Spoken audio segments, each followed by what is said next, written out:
Graça e paz, tudo bem? Trago o estudo da Epístola aos Hebreus, capítulo 9. Gente, eu orei muito por esse estudo. Ele traz muito entendimento a esse capítulo. Eu espero que vocês prestem atenção, que recebam ele com carinho, que eu fiz com muito carinho ele para vocês. E é muito grandioso. Vou fazer uma pequena introdução para continuar o estudo, tá? Ele vai falar sobre a necessidade e os efeitos da nova aliança. Aqui, Cristo se oferece como um sacrifício único. Nos versículos 1 ao 10, o autor fala sobre o tabernáculo terrestre. Eu vou passar uma foto ali para vocês terem noção de como esse tabernáculo terrestre era. Gente, a gente vai viajar nesse estudo, ele foi muito bom. Os seus utensílios, o serviço ali prestado. Já nos versículos 11 a 14, trata sobre o santuário celeste, onde destaca um lugar superior, um sacerdote superior e um sacrifício superior. O santuário da Antiga Aliança, ele era um santuário inferior porque era terrestre. Era inferior porque era um modelo de alguma coisa maior. Inferior porque ele era inacessível ao povo. A gente vai estudar sobre isso. Inferior porque ele era temporário e inferior porque ele curava ou tratava uma coisa externa, não uma coisa interna, sabe? Aí, no subtítulo diz assim: os sacrifícios do santuário, por causa de suas imperfeições, deviam repetir-se. Mas o de Cristo é único porque é perfeito. Então, diz assim, que Deus tomou a decisão de mandar Moisés construir um tabernáculo a fim de habitar com seu povo, tá? Em Êxodo 25:8. E me fará um santuário e habitarei no meio deles. Aí, todos os detalhes que Deus passou a Moisés, Moisés fez ele, assim, com muito zelo, cumpriu rigorosamente e meticulosamente toda a prescrição divina da construção.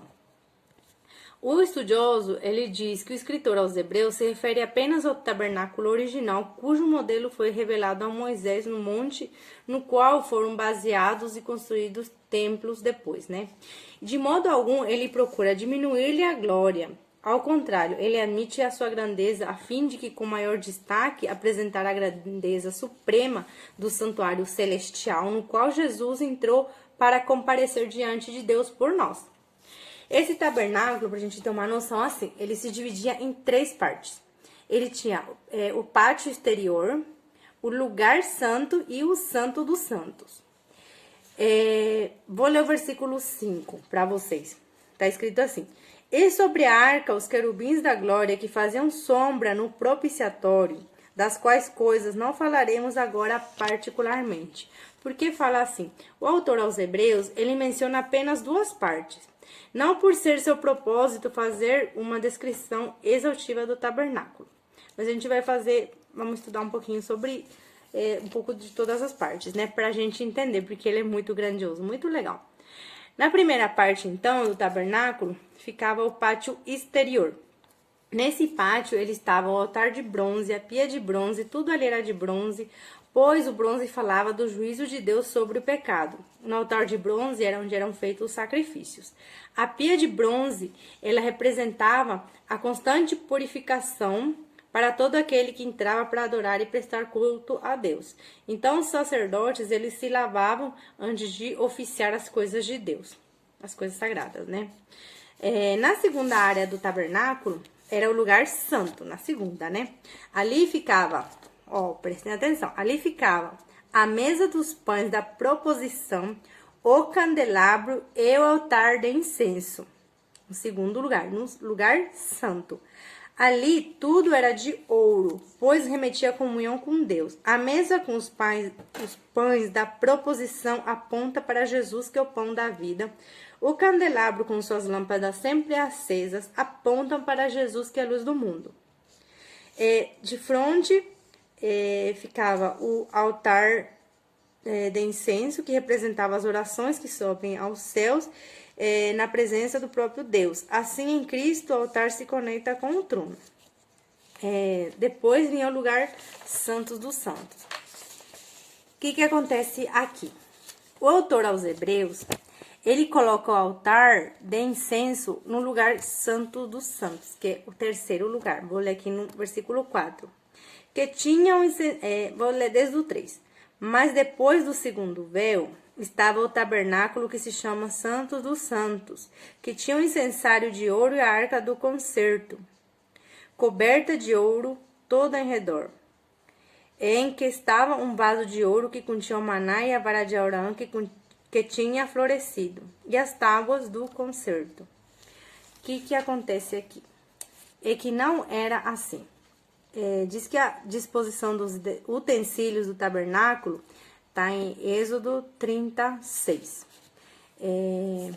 A passagem diz assim: e porás diante do véu que está diante da arca do testemunho. Então, entre o incensário e a arca já tinha esse véu. Diante do propiciatório que está sobre o testemunho, onde me ajuntarei contigo. No versículo 7. E Arão, sobre ele queimará o incenso das especiarias, cada manhã, quando põe em ordem as lâmpadas, e o queimará. E em Êxodo 40, 26, diz assim: e pôs o altar de ouro na tenda da congregação diante do véu. Muitas, diz o estudo assim, que muitas são as tentativas para explicar esse fato. Alguns acreditam que o autor aos Hebreus foi influenciado pela descrição do templo de Salomão, onde o altar pertencia ao santuário interior, que era tudo um só, né? Como está em Romanos 6, 22. Assim, toda a casa cobriu de ouro, até acabar toda a casa. Também todo altar estava diante do oráculo que cobriu de ouro. Embora o pleno esclarecimento desse fato para alguns estudiosos ainda esteja inconcluso, é importante destacar que no dia da expiação o sumo sacerdote precisava tomar o incensário cheio de brasas de fogo diante do Senhor, 2 punhados de incenso aromático bem moído e levá-los para dentro do véu. Isso está em Levíticos 6, 12 e 13. Já vou ler para vocês também. Tomara também um incensário cheio de brasas de fogo do altar, de diante do Senhor, e os seus punhos cheios de incenso aromático moído, e o meterá dentro do véu.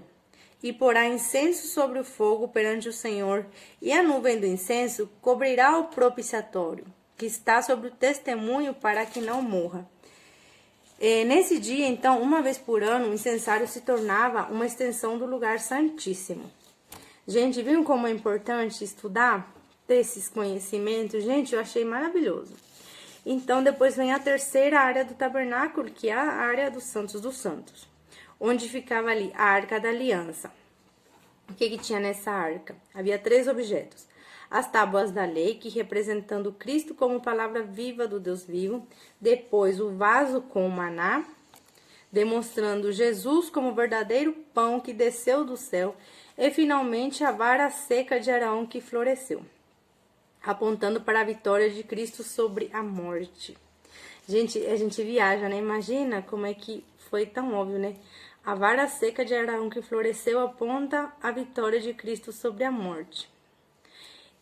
Depois, a tampa da arca, o propiciatório, tinha 2 querubins da glória. Ali o sangue era derramado para a expiação dos pecados do sacerdote e do povo, uma vez por ano. Ali a glória de Deus era manifestada, e todo o tabernáculo apontava para Cristo, que era uma sombra dele. Então, lá no lugar santo, aconteceu o culto aceitável ao Senhor. Tinha a mesa dos pães, da proposição, que aponta para Jesus, pão da vida, candelabro de ouro, que mostra Jesus como luz do mundo, e ainda indica que a igreja deve brilhar como luzeiro no mundo. Isso está em Filipenses 2,15. Vou ler para vocês também. Diz assim: para que sejais irrepreensíveis e sinceros filhos de Deus, inculpáveis no meio de uma geração corrompida e perversa, entre a qual resplandeceis como astros no mundo. Nossa, imagina a gente brilhar com astros do mundo, né? Amém, Senhor. O outro estudioso, ele sintetiza esses 10 primeiros versículos afirmando que os rituais do tabernáculo terrestre, eles ofereciam um acesso limitado como purificação parcial de um perdão limitado. Era tudo muito limitado, né? Então, qual que é a conclusão sobre esse acesso limitado?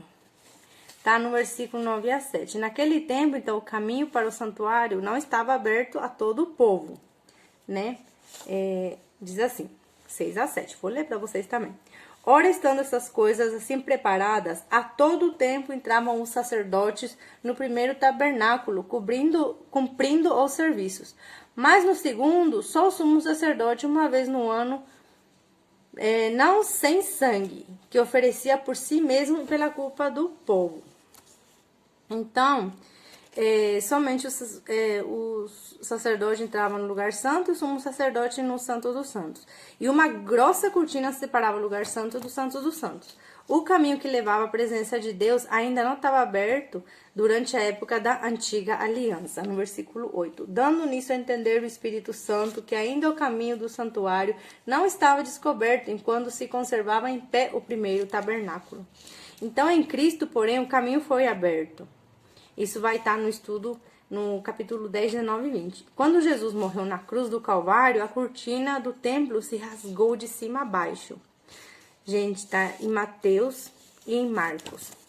Vou ler para vocês. Mateus 27, 51. E eis que o véu do templo se rasgou em dois, de alto a baixo, e estremeceu a terra. E as pedras. Gente, não entendi minha letra aqui, tá? Depois em Marcos 15, 38 diz assim: e o véu se rasgou do alto a baixo, viu? Nos dois. Aí, o fato de que a cortina ter sido rasgado significa a separação entre Deus e o homem havia terminado. Então, aí teve o nosso acesso, né? O tempo do acesso limitado acabou para sempre quando o véu se rasgou. Aí tem a conclusão depois sobre a purificação parcial, que tinha o perdão limitado também, né?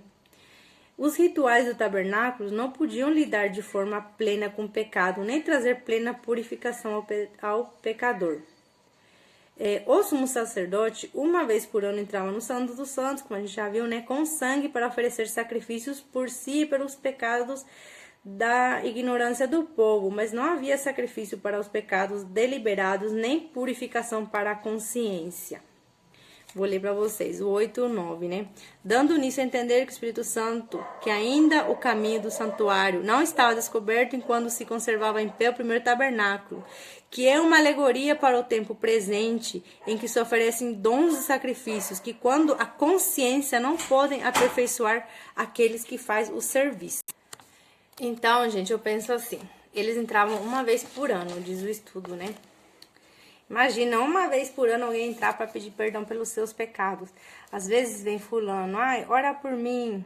Ou fala o fulano seria alguém que nos vê como sacerdote, digamos assim, né? E a gente ainda esquece de orar. A gente não precisa orar uma vez por ano pela pessoa, né? Gente, amado, misericórdia. Pede oração, para nesse momento que vamos orar, que a gente tem acesso limitado a gente tem acesso ilimitado a Deus, a gente pode orar em qualquer lugar pela pessoa. É muito bom quando alguém pede a gente para orar, fala, nossa, pediu para eu orar, eu sei como era quando eu pedia para alguém orar, né? E é difícil eu pedir, porque eu sei que eu posso orar para Deus, que eu tenho esse acesso ilimitado a Ele, que eu posso orar a hora que eu quero, que Ele me escuta. Então, essa nova aliança, ela trouxe a purificação da consciência. Ó, no versículo 14. Quanto mais o sangue de Cristo, que pelo Espírito eterno se ofereceu a si mesmo imaculado a Deus, purificará as vossas consciências das obras mortas para servirdes a Deus vivo, né? Então, depois tem o perdão limitado, né? E Deus, então, prometeu o perdão pleno para todos os pecados, tá? No versículo 12. Nem por sangue de bodes, de bezerros, mas por seu próprio sangue entrou uma vez no santuário, havendo efetuado uma redenção eterna. Augusto Nicodemos, ele adverte uma coisa sobre os perigos da igreja contemporânea voltar-se para as práticas judaicas. Muitos equivocadamente veem o pastor como um sacerdote, uma espécie de mediador entre Deus e os homens. Que nem a gente falou, a gente pode orar, a gente tem acesso ilimitado a Deus. Consideram o púlpito como um altar de oferta ou como um sacrifício. Há igrejas que introduzem os utensílios do tabernáculo, né, no templo, como o candelabro, a arca da aliança. Isso é trazer de volta aquilo que era apenas uma parábola para aquilo que já se cumpriu. Então, a nova aliança, do 11 ao 14. A nova aliança. A velha aliança é colocada lado a lado com a nova aliança aqui. Mostrando a sua caducidade, a caducidade da velha aliança e a superioridade da nova aliança. Está no versículo 11. Mas vindo Cristo, o sumo sacerdote dos bens futuros, por um maior e mais perfeito tabernáculo, não feito por mãos, e isto não desta criação, isto é, não dessa criação, né? Que é o tabernáculo celeste, né? Deixa eu ver onde é que eu parei aqui. Então, a beleza e a dignidade do santuário terrestre são contratadas com a glória e a majestade do santuário celestial. Não é tabernáculo celestial, não, é santuário celestial. No 9:24, vamos citar ele, diz assim: porque Cristo não entrou em um santuário feito por mãos, figura do verdadeiro, porém no mesmo céu, para agora comparecer por nós perante a face de Deus. A antiga aliança é meramente externa, enquanto a nova aliança é interna. Dos versículos 10 ao 14, a velha aliança somente é temporária, operando apenas até o tempo da reforma de todas as coisas, em contraste com a nova aliança, que é eterna. Que nem eu citei no versículo 12, né? Havendo efetuado uma eterna redenção. Os repetitivos sacrifícios são contrastados com a morte única e eficaz de Cristo, tá no versículo 25, 26. Diz assim: nem também para si mesmo se oferecer muitas vezes como sumo sacerdote, cada ano entra no santuário com sangue alheio. De outra maneira, necessário lhe fora padecer muitas vezes desde a fundação do mundo, mas agora, na consumação dos séculos, uma vez se manifestou para aniquilar o pecado pelo sacrifício de si mesmo. Que forte, gente. Aí, outro estudioso dá razão e diz assim, que a velha dispensação falava sobre a purificação, e não porque a concedia, mas porque as suas cerimônias deveriam preparar a mente para a purificação dada por Cristo. Ela manteve a fé viva durante anos, em que as pessoas aguardavam o Cristo. Em Romanos 3, 25, 26 diz assim, vou ler aqui para vocês também. Romanos 3, 25, 26. Esse versículo. Ao qual Deus propôs a propiciação pela fé no seu sangue, para demonstrar sua justiça pela remissão dos pecados dantes cometidos, sobre a paciência de Deus. E no 26, para a demonstração da sua justiça nesse tempo presente, para que ele seja justo e justificador daquele que tem fé em Jesus. Aí, eu me perdi, peraí.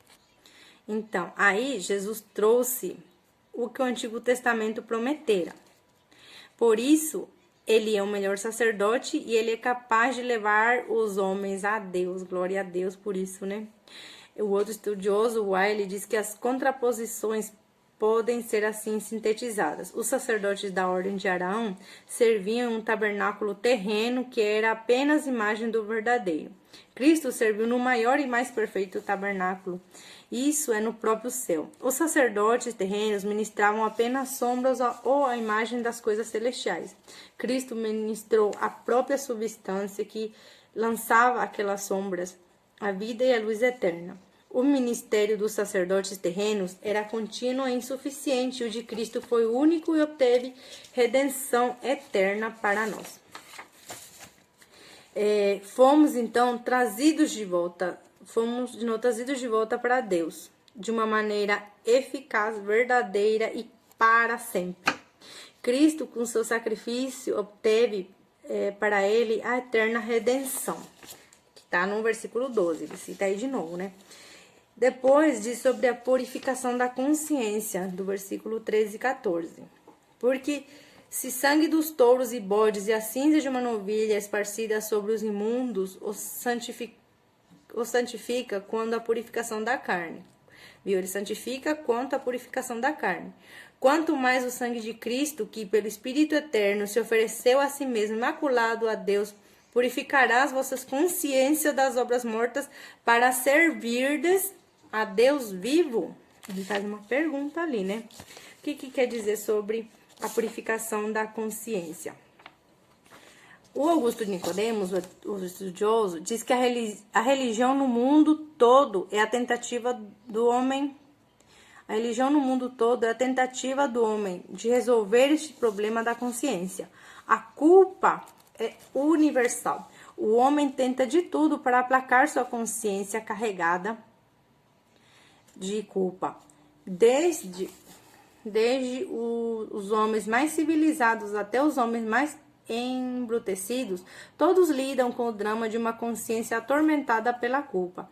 Há apenas uma coisa capaz de purificar a consciência humana: o sangue de Cristo, derramado em nosso favor com um pagamento completo, perfeito e absoluto. Essa é a resposta do cristianismo ao problema da consciência culpada. Depois, o serviço santificado, ali do versículo 14, né? Serviço santificado, que nem eu citei agora, para servirdes ao Deus vivo. Eu tinha lido no começo do estudo e eu não entendi muito não, mas quando comecei a fazer o estudo, a mente vai abrindo e vai fazendo a gente criar vergonha, agradecer por cada desafio que a gente leva pra gente aprender a ministrar, digamos que a ministrar, né? Levar esses estudos pra frente de um jeito assim pra gente tentar aprender, como engatinhar, como tá engatinhando pra aprender a levar a palavra de Deus, que é tão grandioso. Então, o sangue de Cristo nos purifica diante de Deus e purifica também o nosso serviço para Deus. Nas palavras de um estudioso, diz que ninguém pode se divorciar da sua posição religiosa ou do seu serviço religioso. Ele diz que a purificação da consciência não é só necessária para a comunhão com Deus, mas também para o serviço prestado a Deus. Gente, Deus quer nos usar, vamos deixar, vamos pegar no tranco, não é fácil, mas a gente tem um ao outro, né? É muito bom.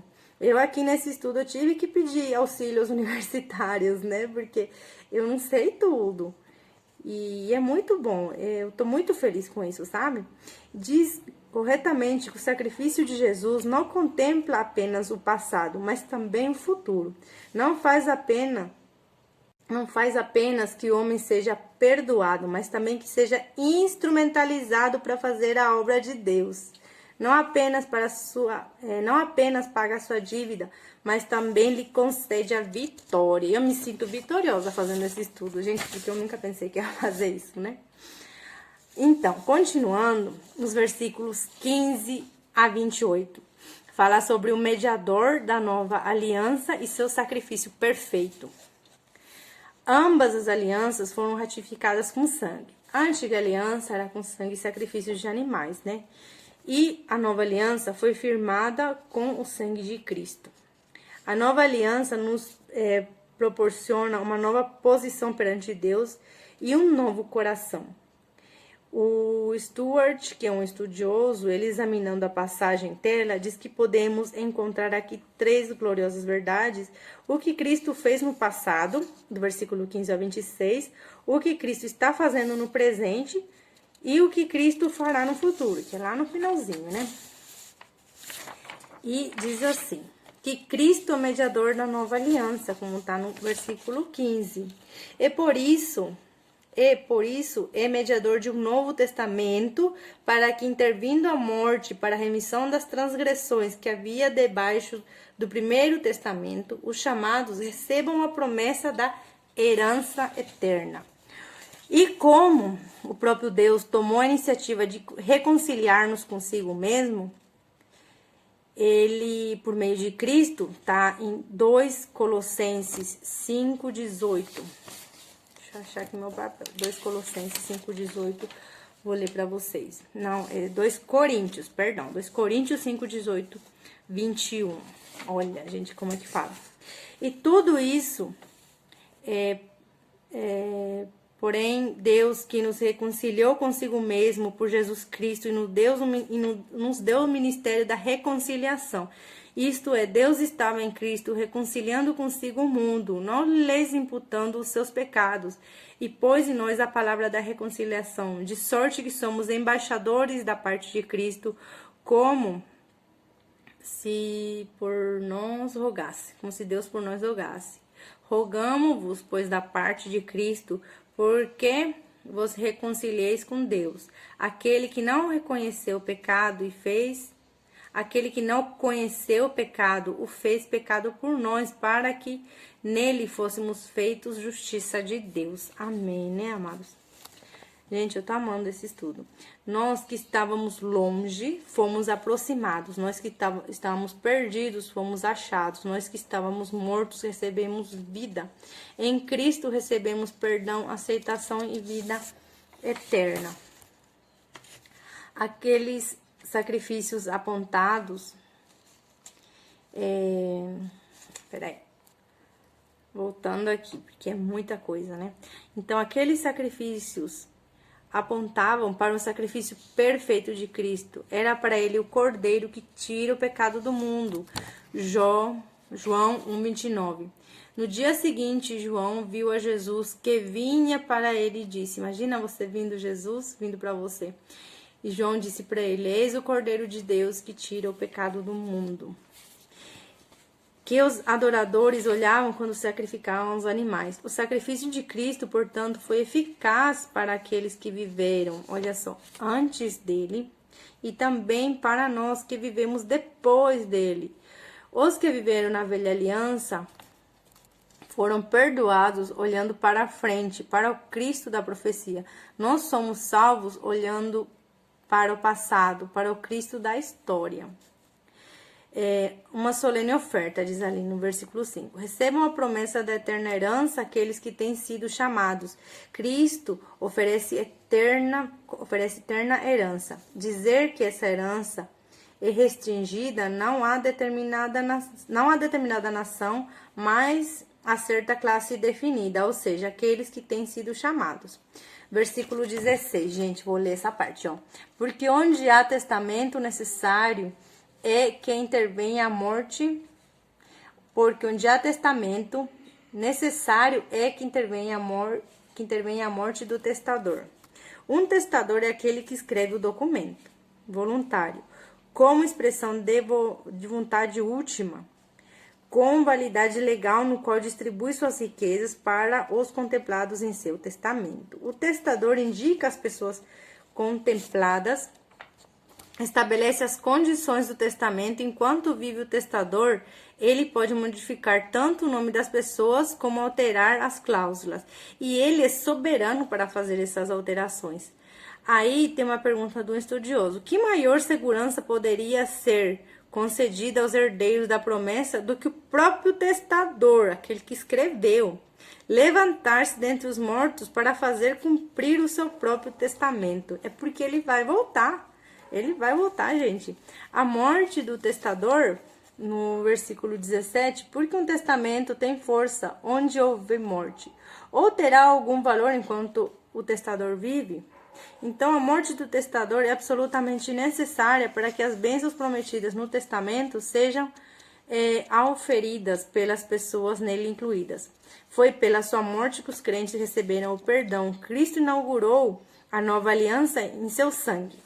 Ó, em Mateus 26:28, Marcos 14:24, Lucas 22:20 e 1 Coríntios 11:25, diz assim, eu só vou simplificar, mas vou deixar lá esses versículos. Por isso que meu sangue é derramado em favor de muitos para o perdão dos pecados. O sangue que garante a aliança feita por Deus com o seu povo. E lá em Coríntios ele ainda fala, né? fazer isso em memória de mim. Então, ele ali inaugurou a nova aliança, né? Qualquer... nas coisas, segundo a lei, antigamente se purificavam com sangue.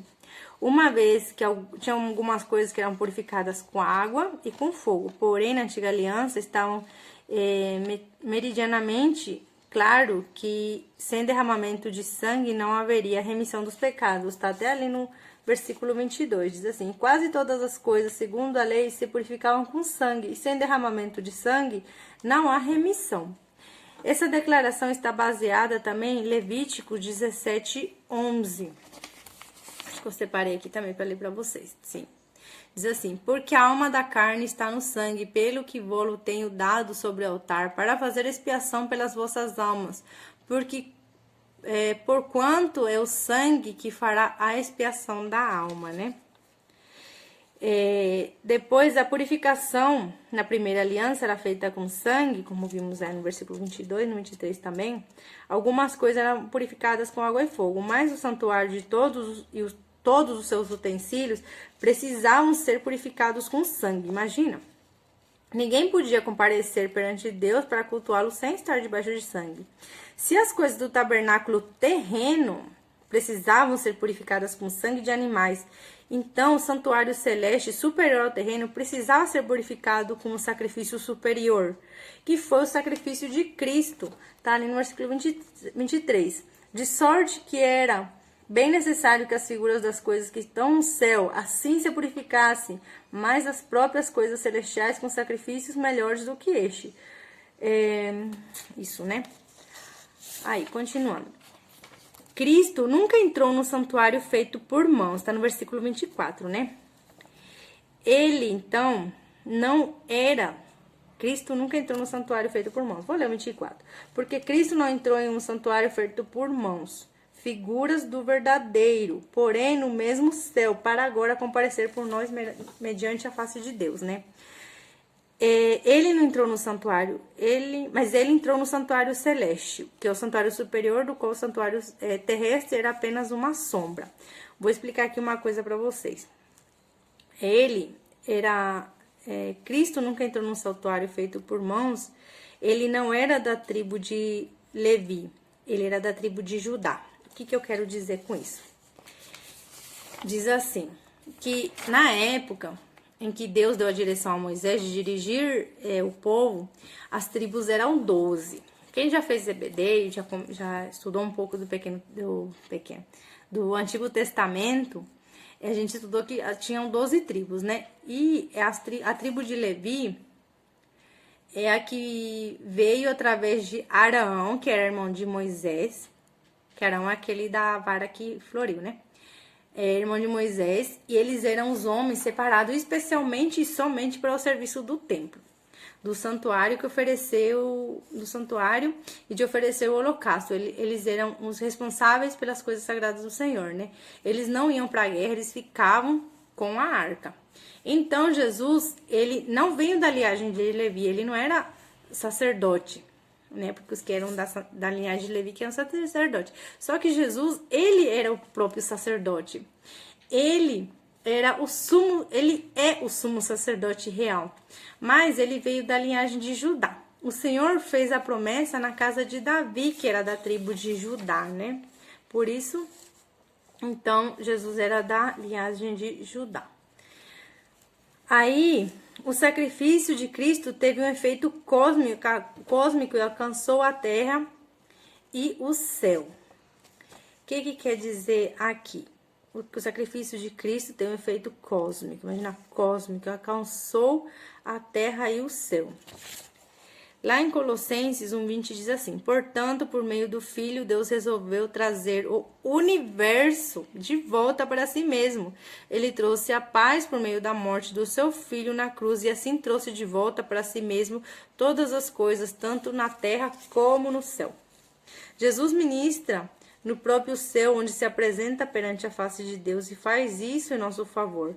Diz que essa obra intercessora de Cristo. Na antiga aliança, os animais, então, eles iam para o altar a fim de serem imolados involuntariamente, mas Cristo ofereceu a si mesmo voluntariamente. O Pai o entregou por amor. E ele voluntariamente se entregou por amor a nós. Está em Romanos 5, 8, 32. 5, 8 diz assim: mas Deus nos mostrou o quanto nos ama. Cristo morreu por nós quando ainda vivíamos no pecado. E no 8,32 diz assim: porque ele nem mesmo deixou de entregar o próprio filho, mas ofereceu por todos nós. Se ele nos deu o seu filho, será que não nos dará também todas as coisas? Ai, gente, chega a me arrepiar. Cristo, então, compareceu como uma oferta definitiva. Tá aqui no 25, 26, né? E seu sacrifício foi perfeito, completo, definitivo e não precisa ser repetido. Foi absolutamente eficaz. Deixa eu ver certinho aqui. Um estudioso diz que o sacrifício de Cristo na cruz é tão eficaz que remove os pecados de todos os crentes do Antigo Testamento. Olha só, seu sacrifício é retroativo e vai até a criação do mundo. Isso é, ao tempo em que Adão caiu em pecado. Eu falei assim, nossa, olha só. Há tempo em que Adão caiu no pecado, a queda de Adão, né? Diz que a eficácia daquela oferta sempre diante dos olhos, a eficácia daquela oferta sempre está diante dos olhos do Pai. A morte, fala sobre a morte, né, aqui. O estudioso diz que Deus organizou o universo de tal maneira que os seres humanos devem morrer uma vez e não muitas vezes, ó, no versículo 27. E como aos homens está ordenado morrerem uma vez, vindo depois disso o juízo. Essa é uma refutação. O que quer dizer uma refutação? Ela é uma ação, é uma contestação, é um argumento, é uma prova que destrói algum legado. Ela é uma refutação bíblica, então, para o conceito de reencarnação encontrado nas maiorias das religiões orientais. A morte passa por todos os homens, porque todos pecaram. Morre o pobre, o rico, o doutor, o analfabeto, o rei, o bastardo, o jovem, o velho, o religioso, o ateu. Nenhum poder econômico ou político pode livrar o homem da morte. Ele é o sinal da igualdade na equação da vida. O juízo. Todos os homens, porque ele fala sobre o juízo, né? Morrendo uma vez, vindo depois o juízo. O juízo, todos os homens, sem exceção ou sem acepção, terão de comparecer perante o tribunal de Deus no dia do juízo. Segundo o qual a vida humana não se repete. As ações de alguém nessa vida são julgadas após a morte. Então, não existe oportunidade para reparações mais tarde. Esse dia será de alegria para os salvos, de tormentos para os ímpios. Será dia de luz para um, dia de trevas para outro. Então, gente, não vamos perder tempo, vamos agir. Não é fácil, a gente é de carne, mas Deus não deu o poder. Não vamos esquecer isso. A gente tem acesso ilimitado. Deus não deu o poder para alcançarmos a sua glória, né? E no final, no versículo 28, Cristo não apenas veio até nós, morreu por nós, ressuscitou dentre os mortos, subiu ao céu para ser o nosso rei e sacerdote. E Cristo voltará. Deixa eu ler aqui. Para oferecer sua herança gloriosa aos que aguardam sua salvação, mas ele virá também para exercer o juízo sobre aqueles que negligenciaram a sua tão grande salvação. Gente, quantas vezes nesses estudos já falei da tão grande salvação, né? Eu vou ler esse versículo 28, ele é grandioso também. Assim também Cristo, oferecendo-se uma vez para tirar o pecado de muitos, aparecerá segunda vez sem pecado aos que esperam para a salvação. Aqui o estudioso diz, acertadamente, que o dia da volta de Cristo será a exibição final da superioridade da nova aliança sobre a antiga. A nova aliança não somente ela dá acesso agora a Deus, como também nos proverá um lar eterno em sua glória celeste. Aquele glorioso dia será o clímax da consumação da salvação de Deus. O santuário do crente está no céu, o seu Pai está no céu, seu Salvador está no céu e virá do céu. Sua pátria está no céu, seus tesouros estão no céu, sua esperança está no céu. O verdadeiro crente anda pela fé e não pelo que vê. Não importa o que aconteça na terra, o crente pode ter confiança porque ele caminha para o céu. Então, a gente fazendo esse estudo, eu creio que a gente tá buscando isso. É o meu propósito, eu quero muito, eu queria ver a volta de Jesus, gente do céu. Mas se Deus não permitiu, eu espero estar na graça deles, assim como eu espero que todos vocês, que algum dia a gente esteja juntos lá. E eu tô contente por esse estudo. Ele foi extenso, mas eu acredito que ele vai ser de muito valor. Ele trouxe muito entendimento nesse capítulo. Eu tô maravilhada, eu tô cada dia mais alegre, mais eufórica com esses estudos. E um beijo para vocês, que tenham um bom entendimento. Que a graça e paz do Senhor esteja na casa de cada um de vocês. Até a próxima, tá bom? Beijo!